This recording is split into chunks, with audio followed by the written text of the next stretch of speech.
जाफर भाई थोड़ा सा इंतज़ार, आपसे पहले हातिम भाई है हमारे साथ। बताएं क्या सवाल है आपका। मैं मतलब ये आपसे मशवरा करना चाहता हूँ कि मैंने नमक जैतून मंगाया है। जी। जी, मैंने नमक जैतून मंगाया है। जी, खाना कैसे है ये जानना चाह रहे हैं। हाँ, तो मुझे असल में पेशाब बहुत रात में बहुत परेशान करता है। हाँ। और सांस पे मेरी जोर रहता है। हाँ, अब नजला बहुत रहता है। 1 साल हो गया मुझे नजला, जुकाम, खांसी है। ठीक। ठीक, सुनिए। नमक ज़ैतून को अगर इस्तेमाल करें, जिस शख्स को खांसी नज़ला रहता हो तो वो खाने के सोडा 1 चुटकी और 1 चुटकी नमक ज़ैतून यूज़ करें तो ये फिर गर्म मिजाज का हो जाता है और ये बलगम को इखराज भी करने लगता है, बलगम को खारिज भी करने लगता है। और वो कैप्सूल तो आपके लिए ज़रूरी हो गया शायद, उसे तो छोड़े नहीं, लेकिन नज़ले के लिए बहुत अच्छी माजूनें भी हैं, तैयार शुदा भी, और घरेलू नुस्खा तो मैं बताता ही हूँ आपको, वो ले लिया करें। एक बार दोहरा देता हूँ, सपिस्तान, उन्नाव, अलसी 100 ग्राम लेकर, और 30 ग्राम आपको लेना है पीपले। आपके किचन में गरम मसालों में होती है, इनका पाउडर बनाकर आप 1 चम्मच सुबह 1 चम्मच शाम गर्म पानी से लिया करें। खट्टी चीज़ें छोड़ दें तो इंशाअल्लाह आपको राहत होनी मुमकिन है। जाफर भाई इस्तकबाल है आपका, बताएं क्या सवाल है। अस्सलाम वालेकुम रहमतुल्लाहि व बरकातहू। वालेकुम सलाम व रहमतुल्लाह। हकीम साहब, 2 दिन पहले आपसे मेरी बात हुई थी मेरी बहू और बेटी के लिए। तो आपने जो चीजें बताई वो समझ में आ गई और मैंने आपके वास्ते मंगवा भी लिए। नमक जैतून आपने बताया था बहू के लिए, और उसके साथ अलसी का पीस के पाउडर बना के हल्का सा भून के खाना। लेकिन पूरी बात में आपने आखिर में दूसरे इसमें जब बेटी का बताया तो आखिर में बताया कि बहू को भी नमक जैतून और अलसी का पाउडर हल्का सा भून के देना है बहू को, और बेटी के लिए नमक जैतून और 1 चुटकी खाने का सोडा उसमें मिलाकर 2 गिलास पानी में पीना है। तो ये दोनों बराबर है? अच्छा, बेटी का वजन ज़्यादा है क्या? नहीं, बिल्कुल नहीं, एकदम सही वजन है उसका। क्या बीमारी क्या है बेटी को? वो जो बच्चे नहीं हो रहे, एक बच्ची है उसको, हाँ उसके बाद औलाद नहीं। ठीक है, ठीक है, ठीक है। हाँ, ये दुरुस्त नुस्खा है। उनको सिर्फ नमक जैतून और खाने का सोडा 1-1 चुटकी दिन में 1 बार दिया करें, और बहू को अलसी के पाउडर के साथ ही देना है। और कोई सवाल है आपका? एक शेर आपकी नजर करना चाहूंगा। इरशाद इरशाद इरशाद है। हाँ, जज्बाती हो गया था थोड़ा मैं, तो मैं ये शेर अर्ज करना चाहता हूँ। और मेरा एक पोता है, उसको नींद में पेशाब हो जाती है रात में, जिसकी उम्र 7 साल है। तो उसके लिए भी कोई नुस्खा बता दीजिए बराए मेहरबानी। और मेरा शेर सुन लीजिए हकीम साहब। जी जी, इरशाद अली। मोहब्बत करने वालों का है बस इतना ही अफसाना, तड़पना घुट के मर जाना। शकील बदायूनी का ये शेर है। मोहब्बत करने वालों का है बस इतना ही अफसाना, तड़पना चुप के आए भरना, घुट के मर जाना। और उसके आगे शकील साहब कहते हैं, मोहब्बत हमने माना जिंदगी बर्बाद करती है, ये क्या कम है कि मर जाने पे दुनिया याद करती है। तो हकीम साहब, बदायूनी साहब क्या कहना चाह रहे हैं, मैं आपसे जानना चाहता हूँ। क्या मोहब्बत करने वालों को तंबी दे रहे हैं या उनकी हौसला अफजाई कर रहे हैं? तो ये दोनों बातें आपसे जानना चाहता हूँ। और आपकी जितनी भी बातें हैं वो दिल पे असर करती है। माशाअल्लाह। जज़ाकल्लाह। कदरदानी का शुक्रिया। देखिए, शायर की एक दुनिया होती है, कयास की, ख्याल की, और वो उसको, अगर शायरी एक अदब का मरकज़ है।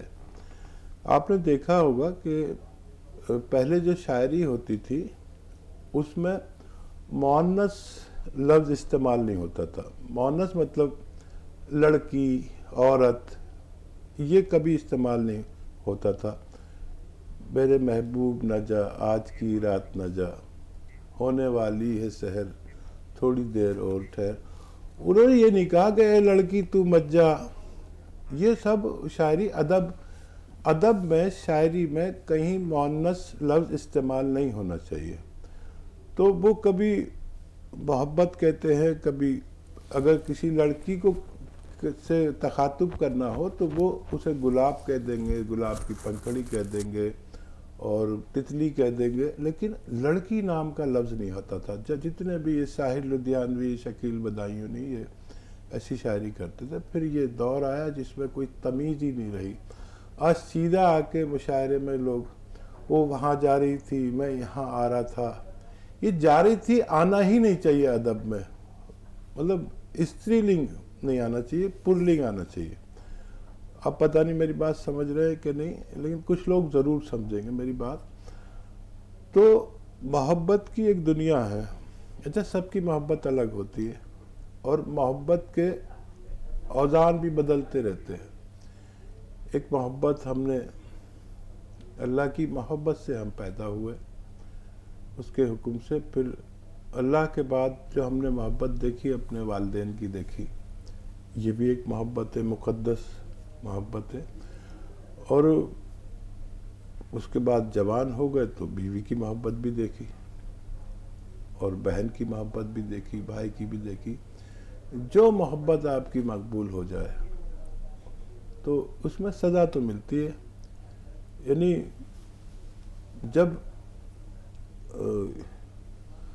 जब याकूब अलैहिस्सलाम अपने बच्चे से ज़्यादा मोहब्बत करने लगे, याकूब अलैहिस्सलाम जी, हज़रत यूसुफ अलैहिस्सलाम के वालिद अलैहिस्सलाम से अल्लाह से ज़्यादा मोहब्बत करने लगे, तो अल्लाह ताला को पसंद नहीं आया। तो उन्हें ऐसी सज़ा मिली कि उनको जुदा कर दिया गया। तो मोहब्बत दर्जा बदर्जा अच्छी लगती है। यानी माँ की मोहब्बत में भी सेंग ना लगे और बीवी से भी मोहब्बत कायम रहे और औलाद से भी मोहब्बत रहे, और सबसे ज़्यादा मोहब्बत करने वाला और मोहब्बत के लायक तो अल्लाह है। तो मोहब्बत कोई भी परवान चढ़ सकती है। किसी बहन से भाई की मोहब्बत भी अल्लाह को पसंद आ सकती है, लेकिन सबके दर्जे हैं। तो अल्लाह का दर्जा सबसे बुलंद है। तो जब हम मोहब्बत करते हैं तो उसके लिए तड़पते हैं। एक मोहब्बत मैंने अब देखी इस उम्र में आकर कि वो बच्ची, मेरी पोती समझ लीजिए, वो चलती है तो वो बोलती है तो मेरे होंठ हिलते हैं। मतलब वो बोलती है, मेरे होंठ अपना आप हिलने लगते हैं। लोग बताते हैं कि जब ये बोलती है आपके होंठ क्यों हिलते हैं। अब इसको क्या कहेंगे। अब एक मोहब्बत मैंने देखी थी कि मेरा बच्चा बीमार होने लगा। बहुत लंबी बात हो जाएगी, मुख्तसर करता हूँ। तो आँखों की बीमारी, आई फ्लू चल रहा था। बहुत छोटा सा, बहुत नाजुक बच्चा था। एकदम आँखें उसकी अजीब होने लगी और वो इतना ख़तरनाक आई फ्लू था कि मैंने अल्लाह के सामने दुआ मांगी कि या अल्लाह ताला, अगर इतना नाजुक बच्चे को ये आई फ्लू हो गया, क्योंकि वो 8-10 दिन रहता था और बेहिसाब तकलीफ़ होती थी, तो तू इसकी बीमारी अगर देनी है तो मुझे दे दे। आप यकीन करें कि वो दुआ मेरी कबूल हो गई, वो ठीक हो गया और मेरी आँखें में आई फ्लू हो गई। ऐसा हुआ कि बस मैं यही शुक्र करता रहा, अल्लाह तेरा एहसान के तूने ये बीमारी मुझे दे दी। मेरा बच्चे को अगर होती तो ये बर्दाश्त नहीं कर पाता। तो ये मोहब्बत के अजीब रूप है। आप अपने कुत्ते से भी मोहब्बत करते हैं, बिल्ली से भी करते हैं, तो वो दर्जा बदर्जा हो तो फिर अल्लाह ताला को पसंद आ सकती है। रकीम साहब, जी तो चाहता है कि गुफ्तगू चलती रहे, हम सुनते रहें। कितने रंग हैं जो आपकी गुफ्तगू के ज़रिए इस एक प्रोग्राम में सिमट आते हैं, एक कैफियत से दूसरी कैफियत, और फिर उस कैफियत से बाहर निकलना मुश्किल। लेकिन कॉलर्स हैं, आइए बात करते हैं। हसीना साहिबा, आपसे मुखातिब है जयपाल सिंह, थोड़ा सा इंतज़ार, आपसे भी बात करेंगे। जी हसीना साहिबा, हसीना साहिबा फ़ोन लाइन पर मौजूद हैं। अस्सलाम वालेकुम। वालेकुम अस्सलाम। देखें, ये भी मोहब्बत है। बहुत शुक्रिया इंतज़ार करने के लिए। बताइए बहन, क्या सवाल है? जी, आप लोगों की रहनुमाई का बहुत शुक्रिया हाकिम साहब। हम सब आपकी बातें सुनकर बहुत तकलीफ महसूस कर रहे हैं। मेडिकल लाइन का ये हाल देखकर यही हाल हाकिम साहब हर जगह है। ईमानदारी से इलाज करने वाले ना के बराबर हैं। ऐसा लगता है लाश व्यापार चल रहा हो। आपके जरिए तो हम सभी नाजरीन को सच्चाई का पता चल रहा है, ताकि हम जागरूक रहें। यहाँ तक कि अल्लाह पाक ने आपको ऐसी तकलीफ दे करके हम लोगों को पैगाम पहुँचाया आपके जरिए से। हम सबको, लाखों लोग आपका प्रोग्राम ये देख रहे हैं। कितना बुरा हाल है। यहाँ तक तो मेरी बच्ची को एक ब्लीडिंग हो रही थी, तो मैं हॉस्पिटल लेके गई, तो मैडम ने 2-3 केस ऐसे थे जो ब्लीडिंग वाली लड़कियां, जवान लड़कियों का सोनोग्राफी की, और बस कहा कि इसमें बहुत बड़ी गांठ बन गई है, बच्चेदानी निकालना पड़ेगी, भर्ती हो जाए, इतना पैसा जमा करो बस, और इसका ऑपरेशन होगा। मेरी बच्ची के लिए भी यही कहा, तो मैंने कहा मैं तो इसका पैसा लेके नहीं आई, अभी तो मैं जा रही हूँ, फिर देखूंगी। फिर घर आई तो कुछ नहीं, अच्छी हो गई मेरी बच्ची, अल्लाह पाक ने अच्छा कर दिया। और ये सब चल रहा है, क्या समझ में नहीं आ रहा हकीम साहब, क्या हो रहा है। ओह, वाकई देखिए, हर घर में ये एक कहानी है जो तिब्बी परेशानियों की वजह से, लोगों की नीयत ठीक ना होने की वजह से होता है।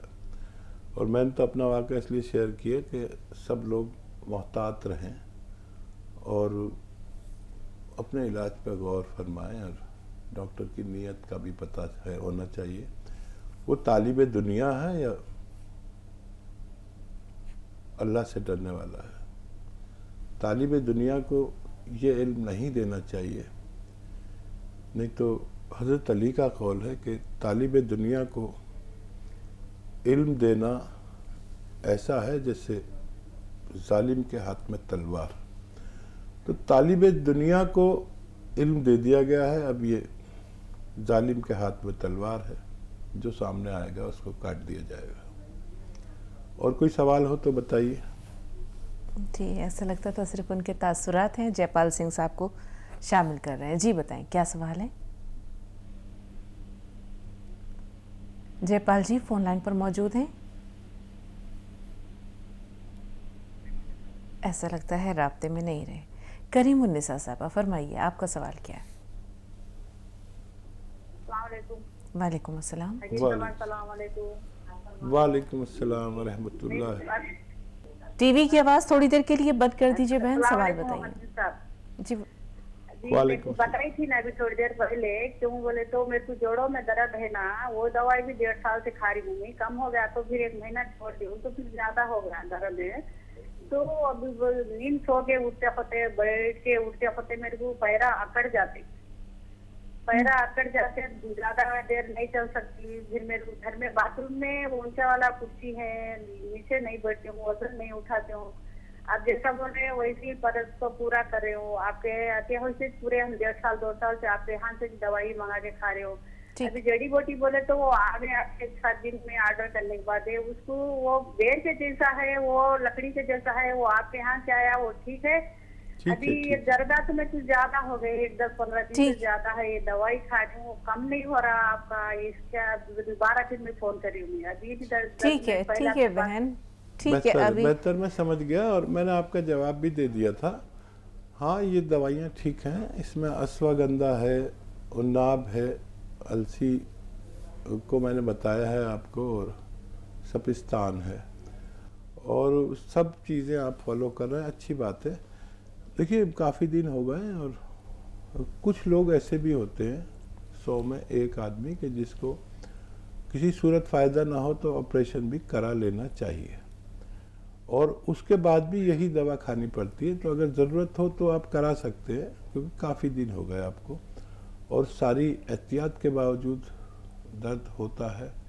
यहाँ पर आके हम सब मजबूर हो जाते हैं। फिर दवा शुरू कीजिए, और जब ज़्यादा दर्द हो, क्योंकि ये आप दर्द की दवा नहीं खा रहे, ये मरज़ की दवा खा रहे हैं, जब ज़्यादा दर्द हो तो कोई एक बार दवा, कोई दर्द की दवा भी ले सकते हैं, ताकि आपको वक्ती फ़ायदा भी हो जाए। और ये दवा मुस्तकिल खाएं। जब बहुत दर्द हो तो allopathic pain killer, pain relief दवा आप ले सकते हैं। जी।